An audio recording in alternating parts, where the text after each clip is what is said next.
नमस्कार दोस्तों। इस वीडियो में मैं बात करूंगा कि अगर कोई नया बंदा मार्केट में पहली बार कदम रखता है तो उसे सबसे पहले क्या करना चाहिए। यहाँ पे मैं अपना ओपिनियन नहीं रखूंगा कि कोई बंदा मार्केट में पहली बार कदम रख रहा है तो उसे सबसे पहले क्या करना चाहिए, बल्कि मैं आपके सामने कुछ डेटा रखूंगा, कुछ फैक्ट्स रखूंगा और मैं यहाँ पे छोड़ रहा हूँ कि आप डिसाइड कीजिए कि उस बंदे को सबसे पहले मार्केट में क्या करना चाहिए। देखिए, आप मार्केट में कदम रखते हैं ना, तो आपके पास करने के लिए कई चीज होती है। आप कर सकते हैं इन्वेस्टमेंट, आप कर सकते हैं स्विंग ट्रेडिंग, आप कर सकते हैं इंट्राडे, आप कर सकते हैं स्कैल्पिंग, इवन आप फ्यूचर में भी ट्रेडिंग कर सकते हैं। लेकिन फ्यूचर की बात मैं यहाँ पे नहीं करूंगा, मैं यहाँ पे इन सारे के बारे में ही बात करूंगा। देखिए, यदि आप इन्वेस्टमेंट करते हैं ना, इन्वेस्टमेंट में हम क्या करते हैं, शेयर खरीदते हैं कैश में, उसकी डिलीवरी लेते हैं और उससे लंबे समय तक होल्ड करते हैं। देखिए, यदि आप किसी शेयर में लंबे समय के लिए इन्वेस्ट करते हैं तो कहीं ना कहीं जो कंपनी का जो कर्मचारी है, कंपनी के जो बड़े बड़े ऑफिसर्स हैं, वो काम कर रहे हैं, उसका बेनिफिट आपको मिलता ही मिलता है यार। ये मान के चलिए कि आपके प्रॉफिटेबिलिटी के लिए कंपनी के बड़े बड़े ऑफिसर्स, सीईओ, एमडी आपके बिहाफ पे काम कर रहे हैं यहाँ।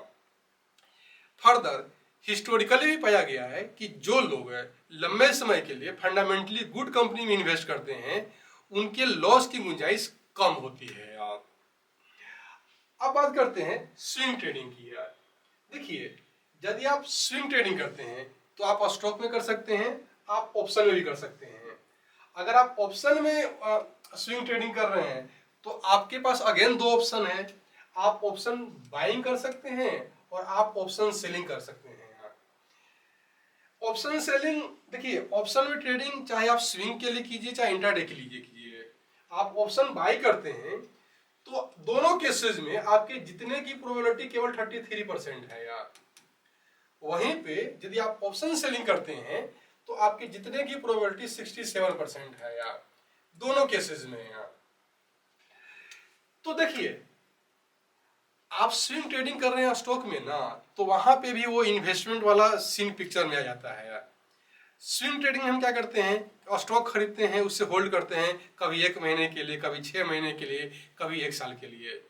तो यहाँ पे भी जो कंपनी के कर्मचारी काम कर रहे हैं, कंपनी के बड़े बड़े ऑफिसर्स काम कर रहे हैं, उसका बेनिफिट भी आपको मिलता है यार। आगे बढ़ते हुए अब बात करते हैं इंट्राडे की यार। देखिए, रिसेंटली सेबी ने एक रिपोर्ट पब्लिश किया था जिसमें बताया गया था कि जितने लोग इंट्राडे कर रहे हैं, इंक्लूडिंग ऑप्शन की बात कही गई थी यार, कि जितने भी लोग इंट्राडे में ट्रेडिंग कर रहे हैं उनमें से 75% लोग लगभग लॉस कर रहे हैं, केवल 25% लोग ही प्रॉफिट बना पा रहे हैं यार। तो देखिए, आपको पता चल गया कि जो लोग भी इंट्राडे कर रहे हैं वो 75% लोग लॉस कर रहे हैं यार, केवल 25% लोग जीत रहे हैं, उसमें प्रॉफिट बना रहे हैं यार। एक अगला फॉर्मेट भी है, आप स्कैल्पिंग कर सकते हैं। लेकिन स्कैल्पिंग में हम क्या करते हैं, स्कैल्पिंग में हम ट्रेड लेते हैं कुछ सेकंड से कुछ मिनट तक के लिए। देखिए, यहाँ पे ना आपको एक अलग लेवल की एक्सपर्टीज की जरूरत पड़ती है, आप स्कैल्पिंग करते हैं तो ठीक है। तो आप देख लीजिए कि यह आपके लिए सुटेबल रहेगा कि नहीं रहेगा स्कैल्पिंग है। तो मैंने अभी तक आपको क्या क्या बताया। देखिए, यदि आप ऑप्शन बाइंग करते हैं तो आपके पास मात्र 33% के चांसेस हैं कि आप जीतेंगे, चाहे आप स्विंग कर लीजिए चाहे इंट्राडे कर लीजिए। आप ऑप्शन सेलिंग करते हैं तो आपके पास 67% चांस है। तो यहाँ पे आपके पास चांसेस है कि आप जीत सकते हैं यार। और प्रैक्टिकली भी देखा गया है कि जो लोग ऑप्शन सेलिंग कर रहे हैं वो लोग ज्यादा पैसा बना रहे हैं ऑप्शन बायरिंग कंपेरिजन में। लेकिन इसका मतलब कतई नहीं है कि जो लोग ऑप्शन बाइंग कर रहे हैं वो प्रॉफिट नहीं बना रहे हैं।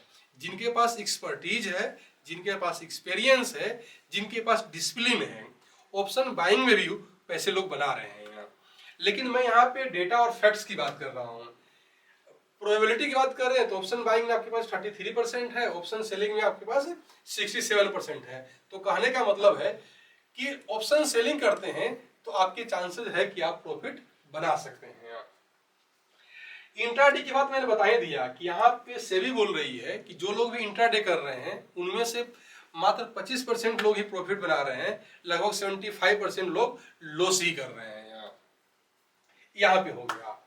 तो देखिए अब जो फैक्ट्स है, जो डेटा है आपके सामने है यार। ऑप्शन बाइंग में आपके पास 33% चांस है, ऑप्शन सेलिंग में है आपके पास चांसेस है जहां पे आप प्रॉफिट बना सकते हैं।